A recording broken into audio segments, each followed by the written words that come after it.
Mga kabayan, matapos bumagsak ang trust rating ni Pangulong Bongbong Marcos Jr. at pag-angat naman ng rating ni VP Sara Duterte, sa wakas umamin na rin si PBBM na nagkulang siya sa pamamahala sa bansa para bigyang atensyon at pansin ang problema na dinaranas ng mga Pilipino. Sa isang one-on-one interview kahapon ng Presidential Communications Office o PCO, kasama si Anthony Taberna, sinabi ng Pangulo na disappointed na ang mga tao sa serbisyo ng kanyang gobyerno. Ang mensahe sa amin lahat, hindi lamang sa akin, kundi sa aming lahat, tama na yung pamumulitika ninyo.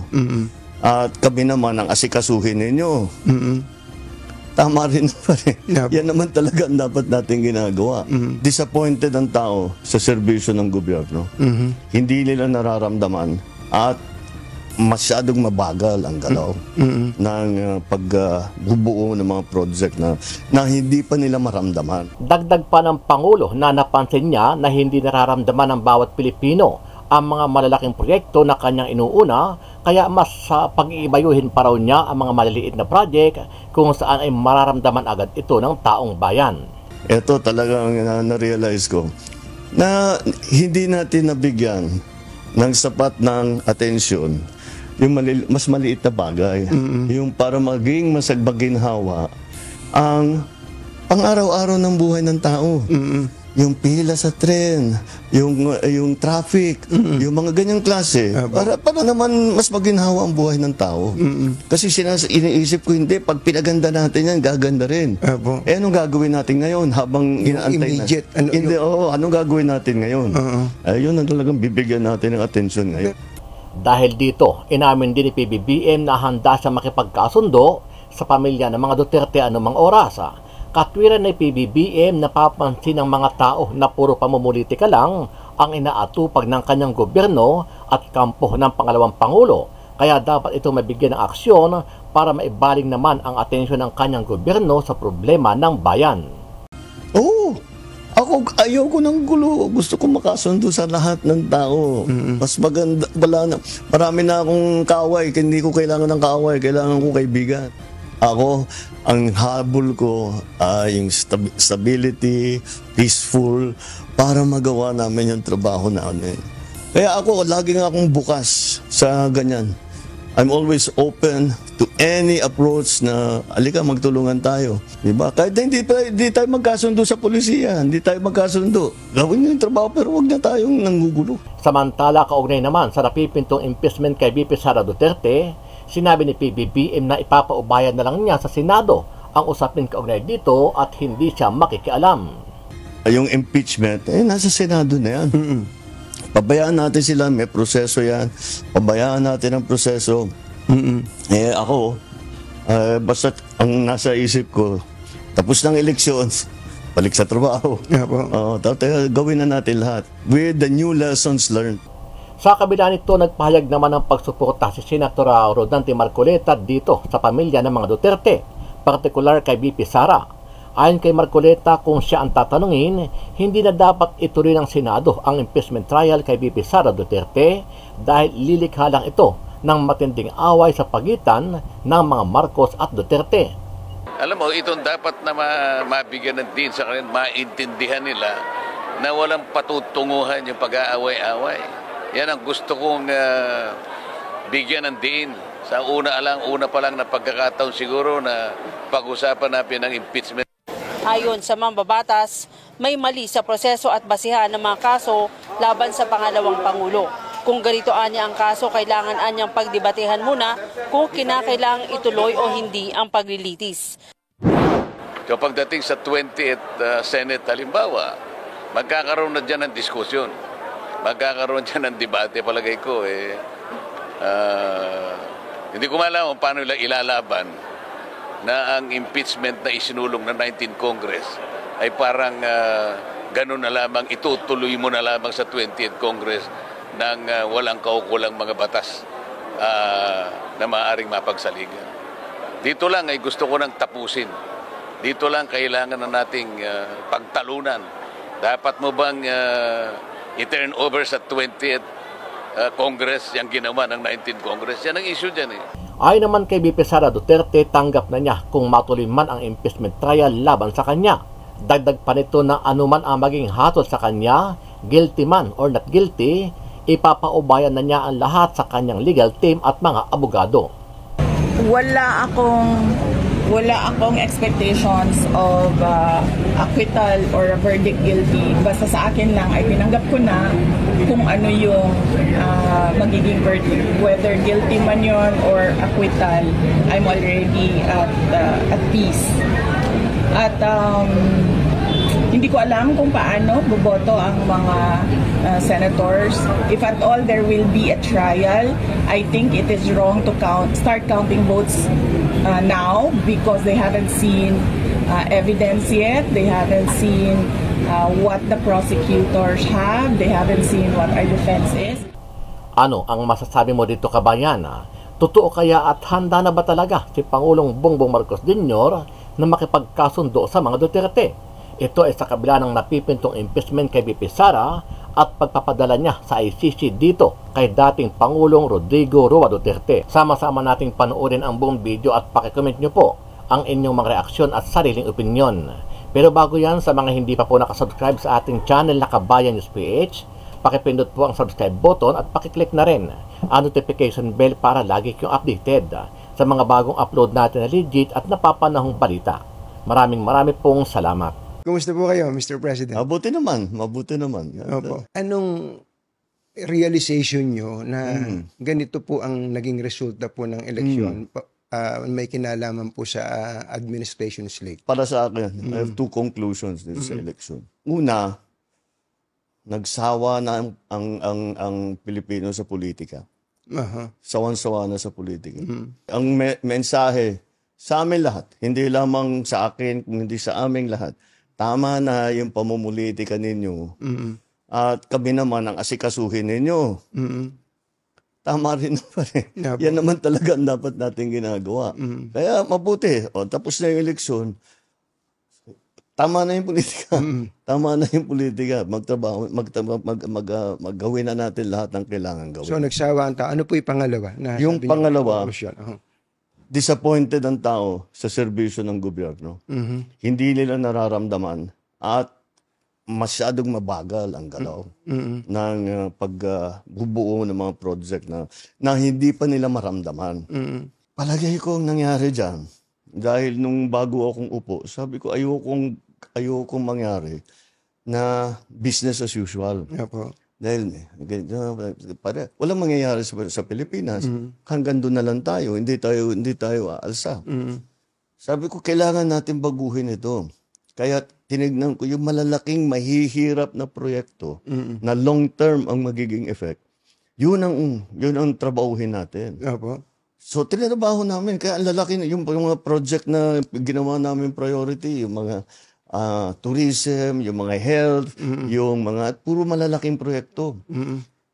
Ang problema sa malalaking proyekto, transportation. Medyo matagal eh. Matagal talaga. Kahit na super efficient, walang problema, tama, hindi nagka-problema. Matagal talaga yan. Isipin mo, yung subway, huhukayin mo yung para makadaan yung tren. Matagal yun, matatapos yan. Tapos na ako, matagal na akong tapos. Pero sabi ko, kailangan magagawa natin ito. Kasi kung hindi natin gawin, paano na? Hanggang dito na lang tayo. Kailangan gumawa tayo ng bago. Ang nasa isip ko, may magandang kasabihan, if not us, who? If not now, when? Kailangan gawin na natin. Ngunit, ito talagang na-realize ko, na hindi natin nabigyan ng sapat ng atensyon yung mas maliit na bagay. Yung para maging masagbaginhawa ang pang-araw-araw ng buhay ng tao. Yung pila sa tren, yung traffic, yung mga ganyang klase. Para naman mas maginhawa ang buhay ng tao. Kasi iniisip ko, hindi, pag pinaganda natin yan, gaganda rin. Anong gagawin natin ngayon habang inaantay immediate, na? Anong gagawin natin ngayon? Ayun ang talagang bibigyan natin ng atensyon ngayon. Pero, inaamin niyo po ba na may pagkukulang kayo doon? Oo. Nag-concentrate kami lahat, yung kabinete lahat. Sinasabi ko, ito yung mga importante. Kailangan umpisahan natin ito. At kahit wala na tayo rito, nasa lagay na yan, na tuloy-tuloy na yan. Kailangan ng talagang tapusin. Yun ang talagang iniisip ko. Hanggang ngayon po ba, meron pa rin kayong countdown ng natitirang mga araw niyo sa Malacanang? Araw-araw. Pumapatak yung ano. Yung metro. Yung metro. Oo. Anong nararamdaman niyo kapag pagtingin niyo, 1,130 plus days na ganun. lang? Ano po ang nararamdaman niyo pagka ganun? Ganon din, mula nung umpisa, kailangan natin madaliin to. Ba't ang bagal? Ba't wala pa? Bakit hindi pa magawa? Opo. Binibiro ko nga yung mga mayayaman kong kaibigan, yung mga malalaking Taipan. Sabi ko, naiingit ako sa inyo dahil kahit napakalaki ng korporasyon ninyo, nahawak ninyo, pagka inutos ng CEO, ng boss, tapos na. Opo. Pagka ako nag-utos, marami pa akong kukumbinsin. Sabi, dito sa gobyerno, pagka meron ka naisip na bagong initiative, bagong idea, siyempre ilalapit mo dun sa rank and file, di ba? Opo. Para ito, implement ninyo ito. Naku, ang sagot laging bumabalik. Ay sir, hindi pwede yan. Baka makuha kami, Totoo rin naman. Opo. Dahil patong-patong ang mga batas natin eh. Kung minsan, contradictory, lahat ng tao masyadong maingat. Opo. Which is okay na maging maingat. Which is okay na magkaroon ng checks and balances.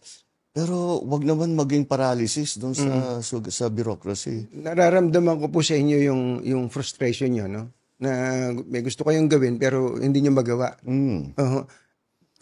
Pasensya na uli kayo, tatanungin ko lang itong tanong na to. Masyado raw kasi kayong mabait. Marami nagsasabi sa akin yan. Oo. Anong gagawin ko? Maging masamang tao.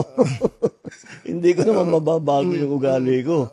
Pero, siguro, dapat nga talaga maging mas mabagsik talaga. Dahil, wala kailangan talagang maging mas efficient mas mabilis ang pagdating.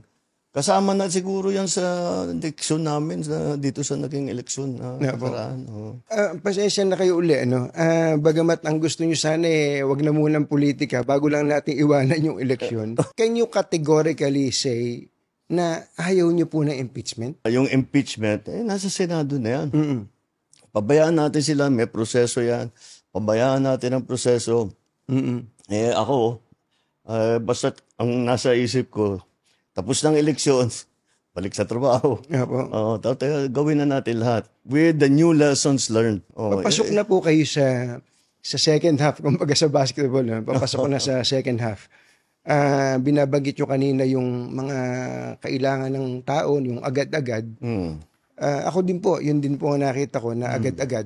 Especially yung tungkol sa bigas. Pagkain, number 1 yan No? Sinusumbatan kayo mula day 1 hanggang sa kamakailan lang yung 20 pesos na bigas. Okay, tatanungin ko po kayo, nilots nyo po yung 20 pesos na bigas bago mag-eleksyon. At ang sinasabi na iba, nako, hindi sustainable yan. Patsi-patsi lang yan, hindi maitutuloy ng gobyerno yan. Unang tanong ko po, ba't ba ngayon nyo lang ginawa yon? At pangalawa, hanggang kailan ba to? Baka nga patsi-patsi lang po ito. Sige. Ang tanong, bakit ngayon lang? Bakit ngayon lang? Kung kaya nyo palang gawin, ba't di nyo ginawa nung 2022? Nung 2023? Dahil hindi namin, nung 2022, 2023, hindi pa namin kayang gawin. Bakit? Ang key dyan, yung production. Kaya patayo namin ng irrigation, ang dami naming dam na ginawa, ang dami na naming pinamigay na makinarya. 2023, ang ani ng palay sa Pilipinas, pinakamataas sa kasaysayan ng Pilipinas. Nalampasan pa yun noong 2024. Kaya sa production, dahan-dahan, inaalalay natin. Bakit ngayon lang na tayo nagbibigay ng tulong sa produksyon? Dahil ang Pilipinas, ang mga opisyal, na-spoiled. Basta't import lang ng import. Tapos, yung importation niyan, illegal and legal. Ang katotohanan, ang nakita namin, ang pang-control doon sa presyo ng bigas ay ang smuggled na bigas. Kaya nag-hoard. Yan. Ang una na, kung titignan ninyo, ang isa sa una namin ginawa, nag-raid kami ng mga warehouse. Itong pinakamalupit. Sinabi namin, ba't may ganito? At hindi na iniintindi, basta't puro ang import natin. Dahil ang nag-i-smuggle, mga official din ng gobyerno. Kumikita sila. O di bakit nila papalitan? Sige, pasok lang sila ng pasok. Hindi nila iniintindi ang production. Hindi nila iniintindi yung sistema. Hindi nila iniintindi ang presyo ng palay, ang presyo ng bigas, ang kikitain ng magsasaka. Wala ganun. Kailan po itong mga nag-i-smuggle? Basta ito yung nakita namin. Opo. Nung pag-upo ko. Meron talagang ganyan. Nung inipit namin yung mga smuggle at rineraid na namin yung mga warehouse, nabawasan yung supply. Kailangan namin ayusin yung NFA. Lahat yan, yung mga changes na ganyan, hindi ganun kasimpleng gawin. May batas na kailangan palitan, mayroong mga taong kailangan palitan, ibang konsepto na. So, ngayon lang namin nabuo lahat. Mr. President, ang isa pa pong importante sa tao, kalusugan, di po ba? Meron naman ng kung anong nahihingi ang mga tao, pero pagpunta nyo sa ospital, lalo sa public hospital, ang hahaba pa rin ng pila. Yun ang problema. Hindi po ba ang haba ng pila? Tapos yung mga tao, parang hindi pa rin nila alam na meron palang mga programa ang gobyerno tungkol sa ganito. Number 1 po dyan, yung tungkol sa PhilHealth. Ano ba pwede natin gawin sa PhilHealth para wala na talaga halos babayaran ng mga tao sa Papaksili na ospital? Malapit na tayo doon. Opo. Malapit na tayo doon. Nabanggit mo na rin yung mga pila. Nakapunta na ako sa ospital, 200 ng tao nakahilera. Grabe, ano? Dalawang oras bago nila maibigay yung papeles nila. Digitalization lang ang sagot dyan. Dahil pinaparami talaga natin ang member, pinaparami na talaga yung binibigyan ng benepisyo. Hindi na pwedeng kinakamay. Kailangan talaga nasa computer na. Kaya yun ang unang ginagawa nitong si Dr. Mercado na namumuno ng PhilHealth, ay inaayos niya na mabuti yun. Pangalawa, dumalaki ang benepisyo na binibigay ng PhilHealth mula noong 2022 at mas malaki na ang ibinabayad. Mas marami ng serbisyo. Nandungkot nga ako, may nakita akong survey. Tungkol sa PhilHealth. Sabi niya, sana yung presidente, ang PhilHealth ay tugunan na nila yung top 10 diseases or sicknesses in the country. Alam mo kung bakit ako nalungkot? Bakit po? Ginagawa na namin. Hindi lang alam ng tao. Kaya sinabi mo. Ginagawa na namin yun. Pero patuloy, kung titignan talaga, pag-aralan. Mr. President, nasaan ho yung pagkukulang? Andyan na pala yung programa. Bakit hindi alam ng tao? Yun ang problema din. Siguro naging problema namin.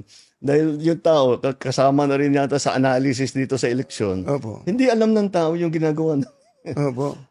Nagugulat sila kung minsan pag sinasabi namin, eto pwede na kayo dito, meron kayong ganito, meron kayong pwedeng benepisyong ganito. Hindi nila alam na pwede silang mag-claim ng ganon. Halimbawa, tinignan namin ng isang araw, dialysis.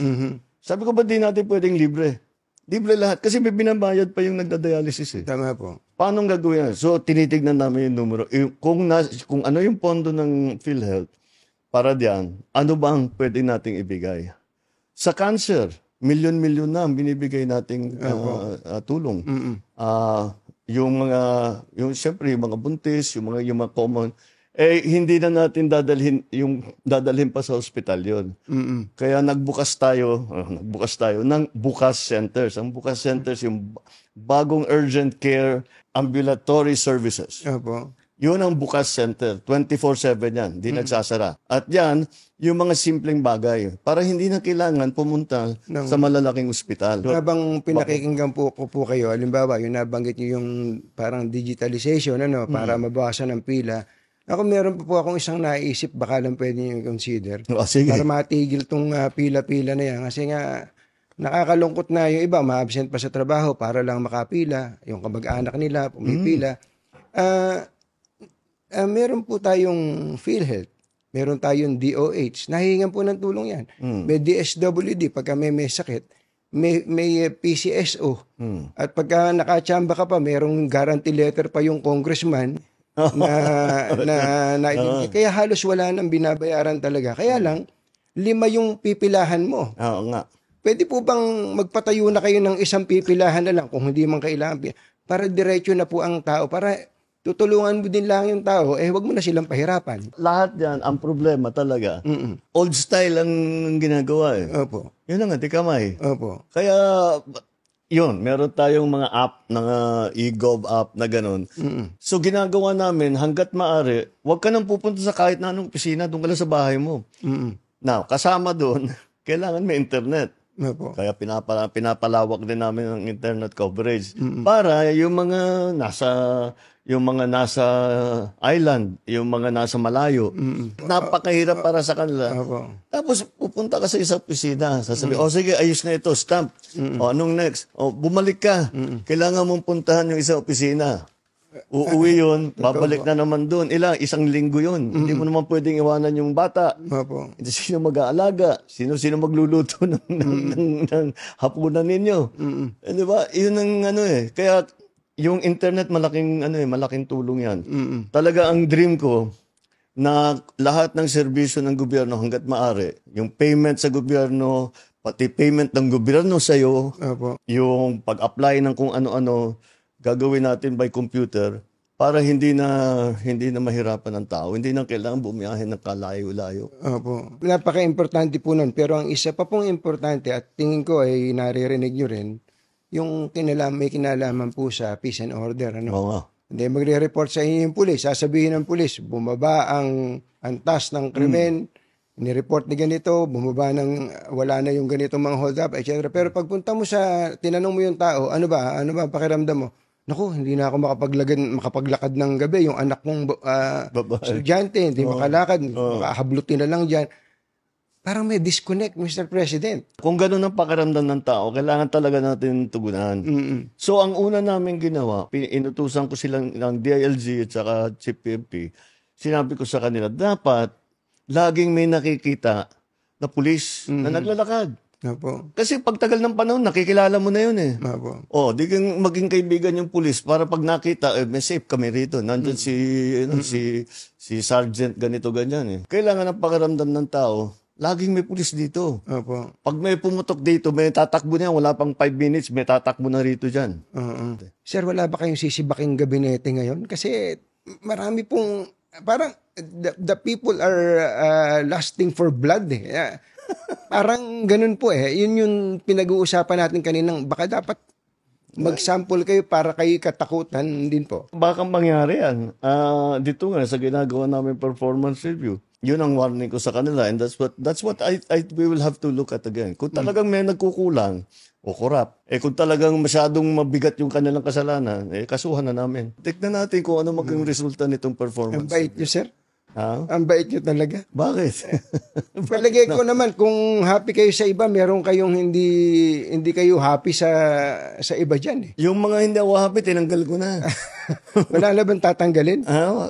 Kung hindi sila nakapag-perform na mabuti, Opo. ito nga, sasabihin, pakinggan niya yung tao. Opo. Madami kayong dahilan, marami kayong katwiran kung bakit hindi nangyari, bakit hindi nabuo, bakit nakatagalan, ganyan. Sabi ko, hindi interesado yung tao dyan. Ano ba, kailan ba? Kailan ba gagawin? Kailan namin maramdaman yan? Hindi mo naman masisi yung tao, tama naman sila. Kayong may hawak ng gobyerno, ayusin ninyo. Huwag nyo nang isumbong sa amin, basta't gawin na ninyo. Actually, that's the lesson we learned from this election. Don't explain it to us anymore, just do it. Tama na yung mga magagandang paliwanag with the good statistics at saka kung ano mga drawing. Basta gawin na lang ninyo. I don't blame people. Hindi mo naman masisi ang tao. Yung pong isang aspeto ngayon na kahit papano ay gumagaan-gaan ang buhay ng tao, yung sa sektor po ng transportasyon. Yung po, diretso yun. Araw-araw, nagko-commute ang mga tao. Ang MRT, LRT, ang dami pong sumasakay dyan. Pero gusto ko lang sabihin sa inyo, kahit paano, umikli na ang pila. Kasi pinupuntahan niya, nakita niya, yung mga hindi na kailangan doon, yung pinagpipilahan, mga security check, mga kung ano-ano, wala nang Wala nang, hindi na kasama sa ano yun, pagsakay. Nung report nga niya sa akin, kanya, sabi niya, sa lahat, matagal na, marami na ako nasakyan ng mga tren sa buong mundo. Ngayon lang ako nakakita, may security check, may bomb check, may inspection ng bag, kung ano-ano. Tinanggal niya lahat. O di, nabawasan yung pila. Ganon din yung ginawa namin sa airport. Ngayon, nabawasan na yung pila, mas maganda yung ayos na sa patakbo sa airport. Inaayos na lang namin. Ang kawawa naman sa airport, yung OFW. Yung mga dayuhan, ang bilis ng daan. Walang problema. Pero yung OFW, kung ano-ano hinihingi. Kawawa naman. Yung RF code, may ID, may clearance, na kung ano-ano, bago sila makalabas. Dapat, di ba, yun yung blue lane, di ba? Dapat, OFW ka, sige na. Sige na, stamp, sige na. Di ba? Dapat ganun eh. So dahan-dahan mapupuntahan din natin yung ginagawa namin ginagawa kaming pagpalit sa Bureau of Immigration pati. Yung tinatawag na e-gate. So dadamihan natin yung e-gate. Mabilis na yan para hindi na...